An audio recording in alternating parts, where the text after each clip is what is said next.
The only people who said love changes everything were the ones who had never watched it leave. Evelyn Cross told the Mirror in her private office on the 47th floor, straightening the cuff of her ivory blazer as the city of Chicago glowed below her like something she owned but never touched. At 38, Evelyn was the billionaire CEO of Cross Horizon, a luxury hospitality empire built on control, precision, and the kind of instincts that never made room for mistakes. She had spent years avoiding the one kind of risk no boardroom could protect her from. Romance had become, in her mind, a weakness dressed up as hope. So when her assistant reminded her that she had promised to appear at the company's annual family outreach event in Bronzeville that afternoon, Evelyn nearly canceled. Children made her uncomfortable. Family stories made her restless. But the press was already there. Investors liked public warmth. And her mother had texted that morning, "You can build hotels for strangers, but you still don't know how to enter a room like a human being." By 4 o'clock, she stepped out of a black SUV in 4-inch heels and a coat worth more than most monthly rents, only to be greeted by cold March wind, a malfunctioning sound system, and a crowd of volunteers scrambling to set up folding tables in a community center gym that smelled faintly of coffee, crayons, and wet coats. Evelyn moved through it all with polite detachment until a little boy darted across her path holding a paper airplane, nearly crashing into her legs. Before security could react, a man caught the child with one arm and the airplane with the other, then looked up and said, "Sorry. He thinks gravity is optional." The boy laughed. Evelyn did not.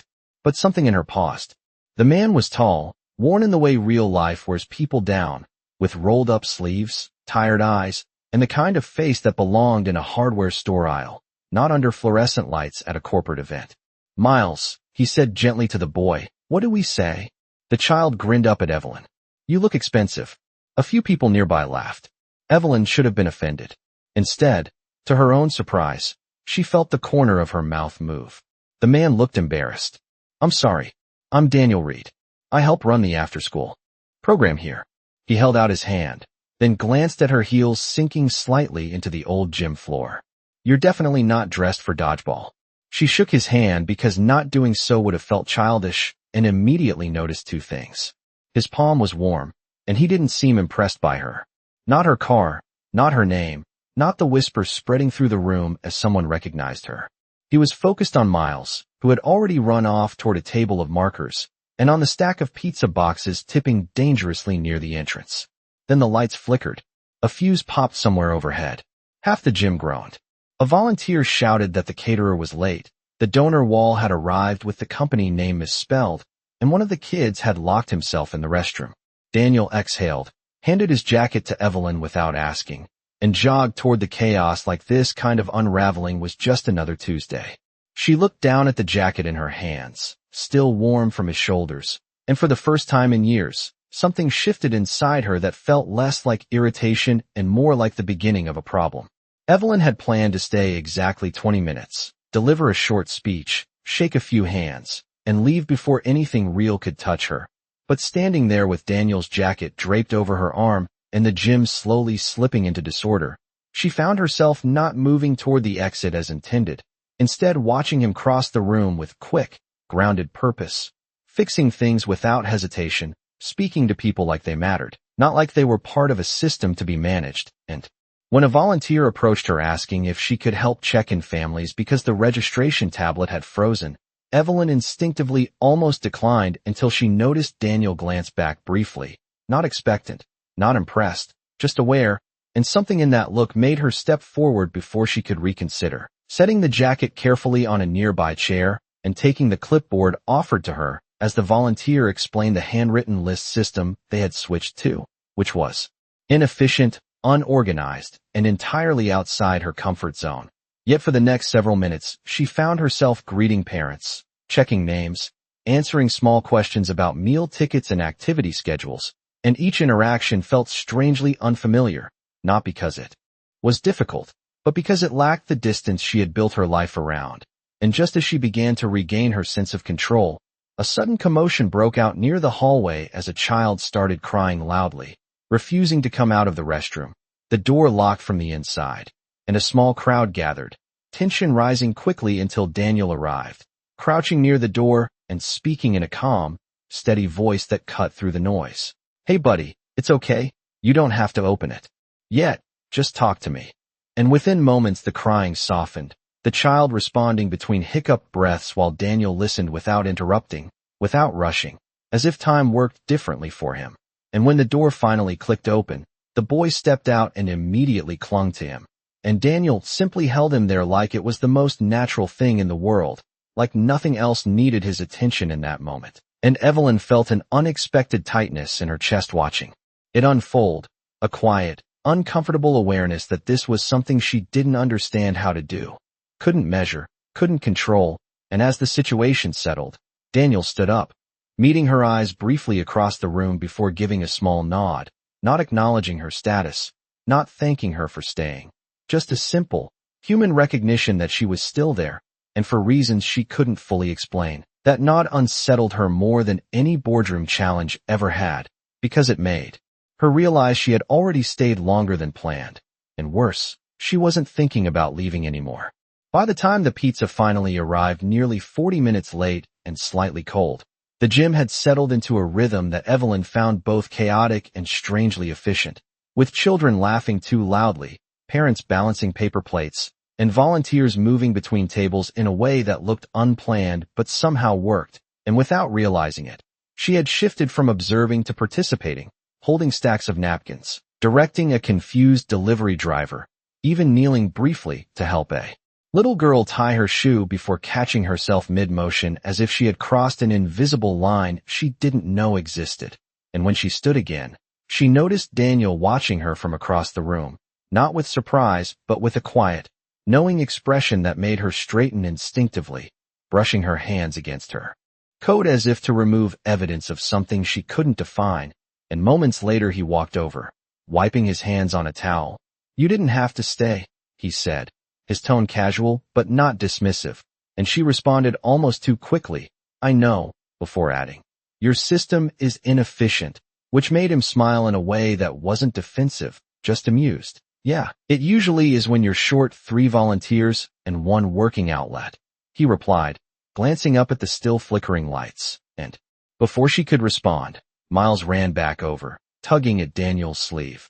"Dad, can we do the planes again?" And the word landed with more weight than Evelyn expected. Dad.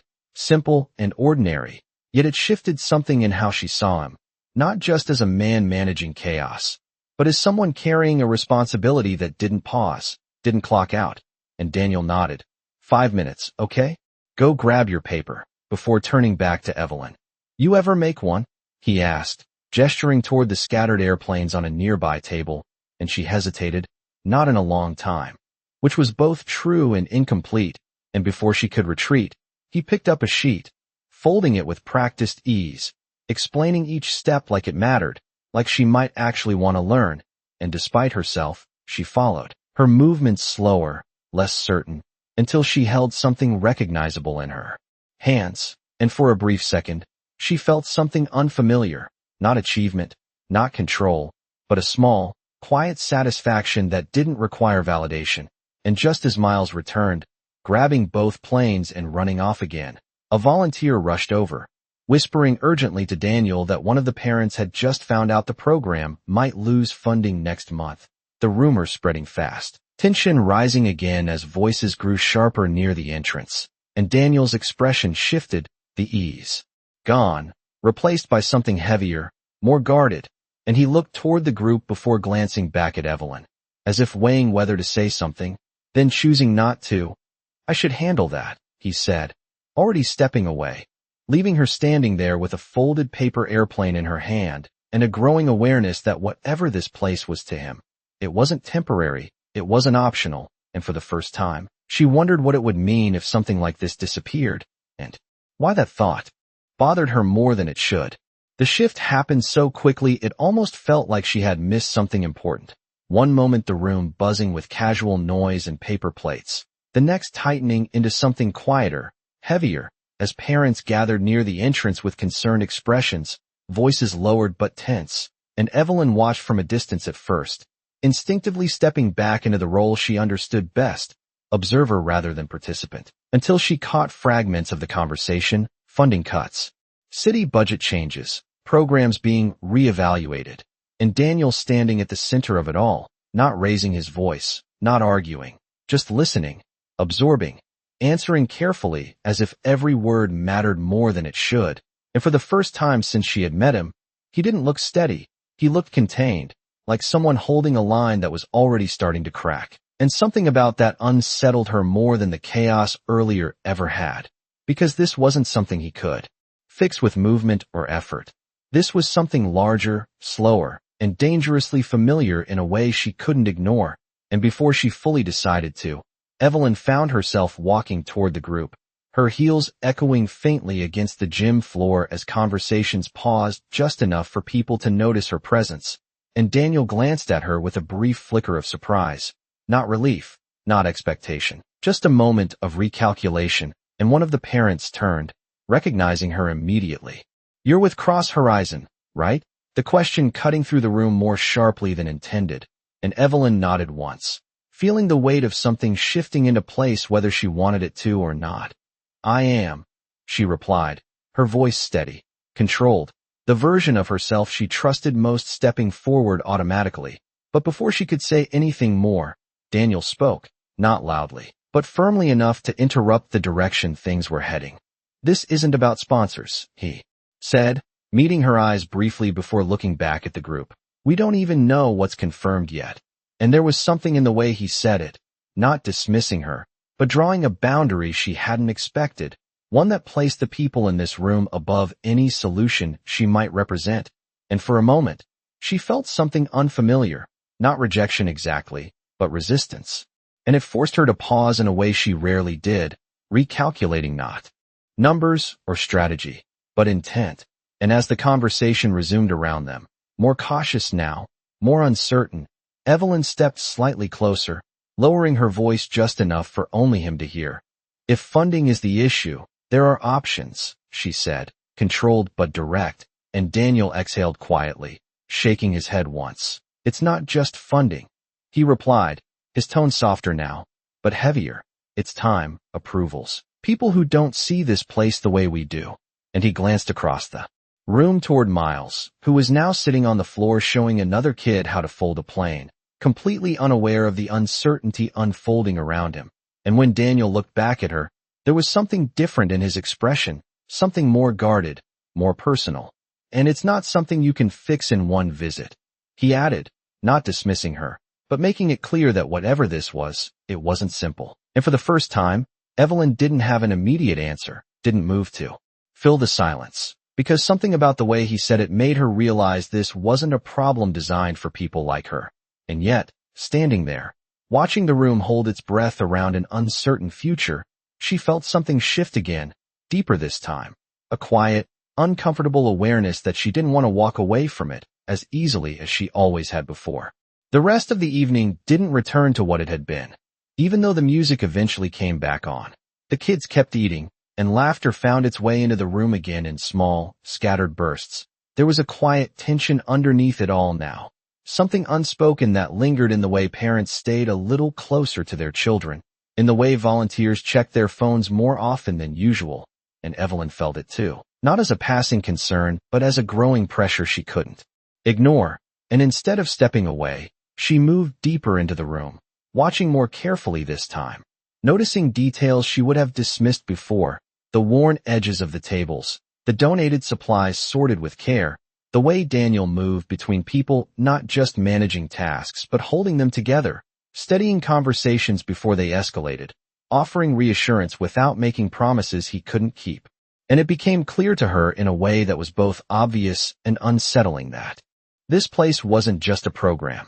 It was a fragile structure built on consistency, trust, and the presence of people like him who showed up even when there was no guarantee it would last. And that realization pressed against something she had spent years avoiding. Because in her world, stability came from control, from contracts, from numbers that could be adjusted. But here, it came from people who had no such safety. And just as she turned that thought over in her mind, her phone vibrated sharply in her coat pocket, the screen lighting up with a name she couldn't ignore, her CFO. And for a brief second she considered silencing it. But instinct took over as she stepped toward a quieter corner near the hallway and answered, her tone shifting instantly, precise, composed. "What is it?" And the response came quickly, urgent, outlining a developing issue with one of their major properties. A compliance problem that could escalate into a public relations situation if not handled immediately. And as the details unfolded, Evelyn felt the familiar pull of her world reassert itself, structured, demanding, clear in its priorities. And yet as she listened, her gaze drifted back toward the gym, landing on Daniel kneeling beside Miles again, this time helping him fix a torn paper airplane, completely focused, completely present, as if nothing outside that moment existed. And the contrast hit her harder than she expected, because for the first time, the urgency in her ear felt distant compared to the quiet significance in front of her. And when the call ended, she stood there for a second longer than necessary, the decision forming before she fully acknowledged it. And when she walked back into the room, she didn't return to the exit. She walked straight toward Daniel, her steps more deliberate now, less hesitant. "How long do you have before they make a final decision?" she asked without preamble. And he looked up at her, a flicker of surprise crossing his face.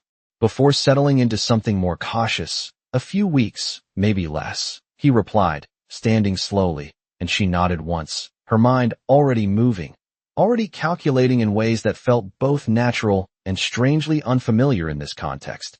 "Then that's enough time to do something," she said, the words coming out steadier than she felt. And for the first time, Daniel didn't immediately respond, just watched her. For a moment, as if trying to understand not what she was saying, but why. And that pause, that uncertainty, lingered between them just long enough to make Evelyn realize that whatever decision she had just stepped into, it wasn't going to be as simple as solving a problem and walking away. The gym began to empty out slowly as the evening wound down.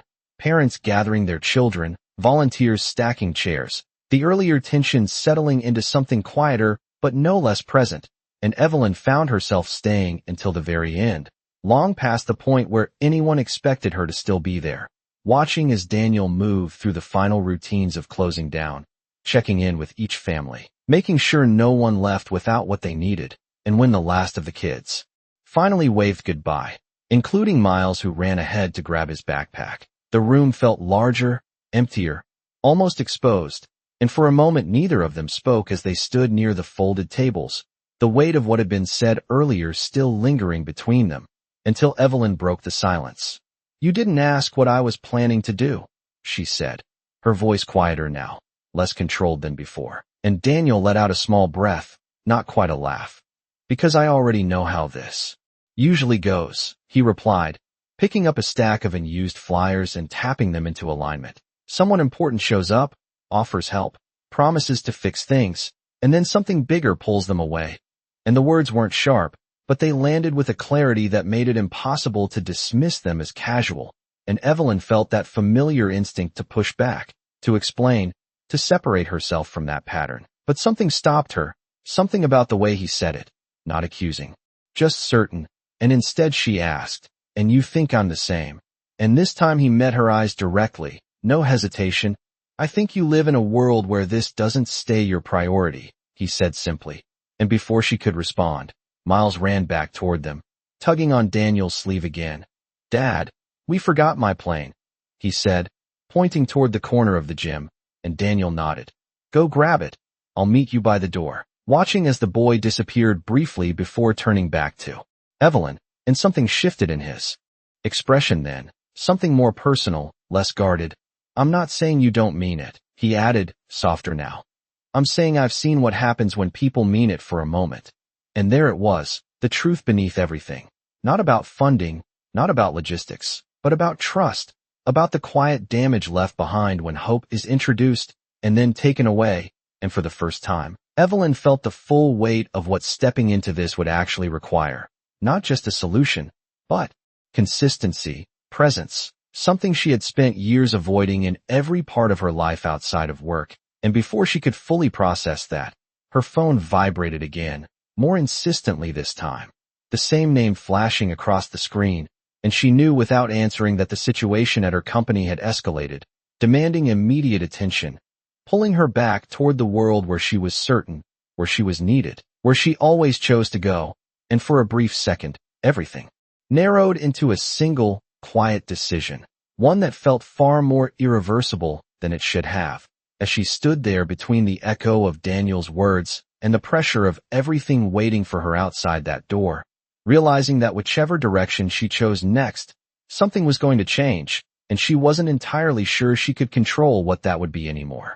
The phone kept vibrating in her hand, sharp and relentless, cutting through the quiet of the now empty gym, and for a moment Evelyn just stared at the screen as if it belonged to someone else, as if the life on the other end of that call was a version of her she could choose not to be, but she knew better. She always chose it. She always answered, and this time should have been no different, except Daniel's words were still sitting there between them. Not loud, not dramatic, just steady and undeniable, and something inside her tightened in a way she couldn't ignore.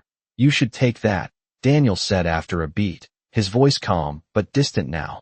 Already stepping back, already creating space the way people did when they expected to be left behind, and that assumption, quiet as it was, hit harder than anything else had that night, and before she fully understood why, Evelyn pressed the side button and silenced the call, the screen going dark in her hand, and the moment stretched, fragile and unfamiliar. "It can wait," she said, but the words didn't sound like her, not the version of herself she had spent years building, and Daniel watched her for a second longer than before, something unreadable in his expression, before shaking his head slightly. "No, it can't," he replied, not harsh, just certain. "Things like that don't wait," and she felt it then. The crack she had been holding back all evening finally starting to show, not loud, not explosive, but deep. "And what about this?" she asked, her voice tightening despite her effort to control it, gesturing faintly around the empty room, the stacked chairs, the quiet aftermath of something that had mattered more than she expected. "What happens when this doesn't wait either?" And the question hung there, heavier than she intended, and Daniel exhaled slowly, running a hand through his hair as if he had already lived this moment too many times before. "Then we deal with it," he said. But there was exhaustion in it now, not defeat, just the weight of someone who had stopped expecting anything else. And something about that answer broke through whatever control she had left, because it wasn't wrong. It was exactly the kind of answer she had built her life on. Except here, it sounded different, smaller, like survival instead of success. And before she could stop herself, the words came out sharper, more personal than she had planned.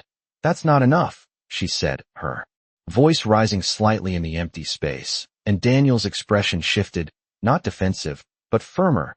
"It has to be," he replied, and for a second they just stood there, two people holding completely different definitions of what was acceptable, what was possible, and the distance between those definitions felt wider than anything she had faced in a boardroom.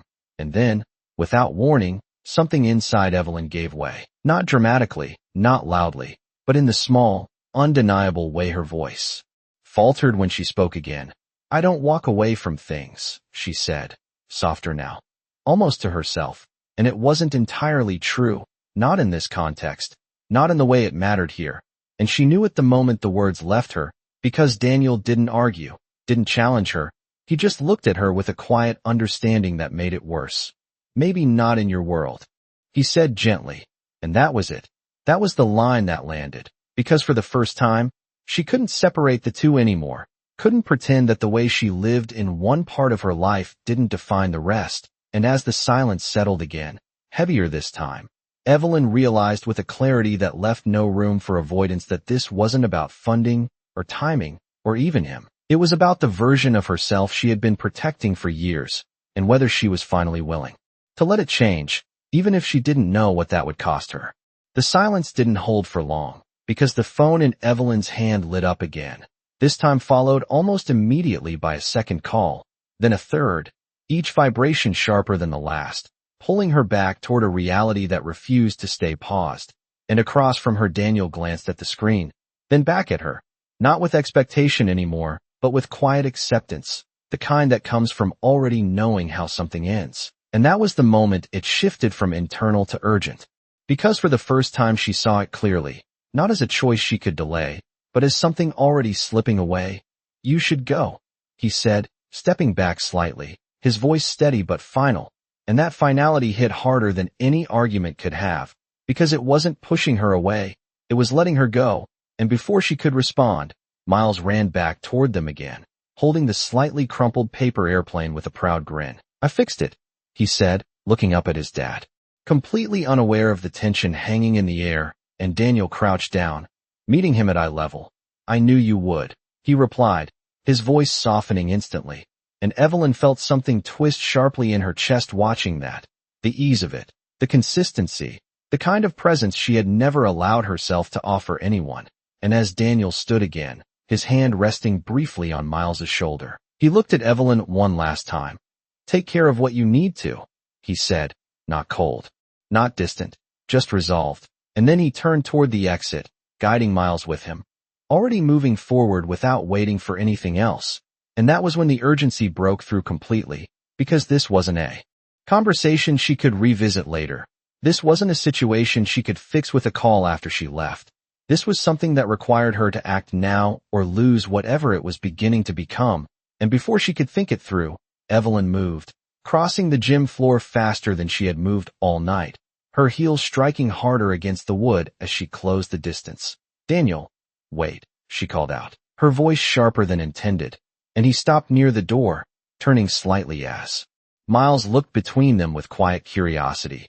And for a second Evelyn hesitated, not because she didn't know what to say, but because saying it meant stepping fully into something she couldn't control, something that wouldn't fit into the structure of her life. And the phone vibrated again in her hand, insistent, unrelenting, and without breaking eye contact, she did something she had never done before. She powered it off completely, the screen going dark for good this time, and the action felt heavier than it should have, irreversible in a way that made her pulse quicken.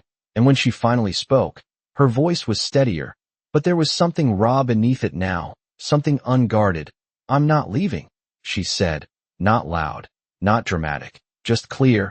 And Daniel studied her for a moment, something shifting in his expression again, not disbelief, not acceptance, just uncertainty. Because this was the part he didn't trust, the part that always changed, and Evelyn felt that.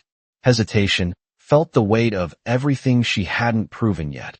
And instead of trying to explain it, she took another step closer, closing the last of the distance, knowing that whatever happened next would decide everything. For a few seconds, no one moved. Not the volunteers finishing cleanup behind them, not the cold air slipping in through the open door, not even Miles, who stood quietly beside his father, as if he could sense that something important was happening without understanding what it was.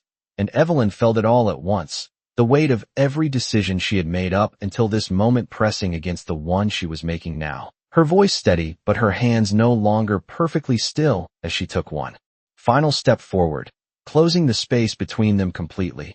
"I've spent years building something that works," she said, her words slower now, more deliberate. "Something controlled, predictable, something that doesn't fall apart." And Daniel didn't interrupt, didn't look away, just watched her with that same quiet attention that had unsettled her from the beginning. And she swallowed once, the composure she had relied on for so long beginning to crack in a way she couldn't hide anymore.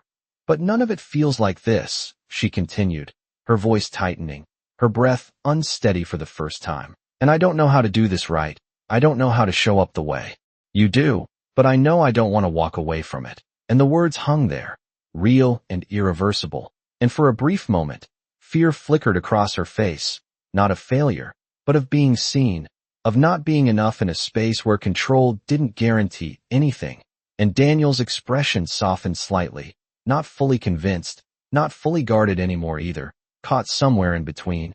"Evelyn," he began carefully, as if choosing each word mattered, but she shook her head, cutting him off. Gently, because this was the moment the title had been building toward, the one she couldn't soften or avoid. And when she spoke again, her voice broke just enough to make it undeniable. "I've refused love for years because I thought it would take something from me," she said, her eyes locked on his, her control finally giving way as emotion surfaced fully. "But meeting him," she glanced briefly at Miles, who looked back at her with quiet curiosity. "It changed something I can't ignore anymore." And her breath caught, her composure slipping as tears filled her eyes, not dramatic, not forced, just real. "I don't know what this looks like yet," she admitted, her voice trembling now. "But I want to try. With you." With this, I want to be here, not just today, not just when it's convenient. And the silence that followed was heavier than anything before it, not empty, but full, as Daniel processed what she had just given him, not a solution, not a promise he had heard before, but something more vulnerable, something that required him to take a risk too. And after a long moment, he let out a quiet breath, his shoulders easing just slightly as he looked at her, really looked this time, and then down at Miles, whose small hand reached up instinctively to hold his. And when Daniel looked back at Evelyn, there was still caution there, but something else had replaced the certainty of before, something open, something possible. Then don't disappear, he said simply, not a demand, not a test, just the truth. And Evelyn nodded, a small, steady motion that carried more weight than anything she had said all night, because for the first time, she wasn't offering control, she was offering presence. And as they stepped out into the cold evening together, not as a finished story but as the beginning of something uncertain and real, the city lights stretching out around them, Evelyn realized that love hadn't taken anything from her. It had asked her to become something she had never allowed herself to be. And maybe that was what she had been avoiding all along. So the question is, if you were in her place, would you have answered that call, or would you have stayed? And if this story made you feel something, don't forget to subscribe, because sometimes the most important changes begin in the moments we almost walk away.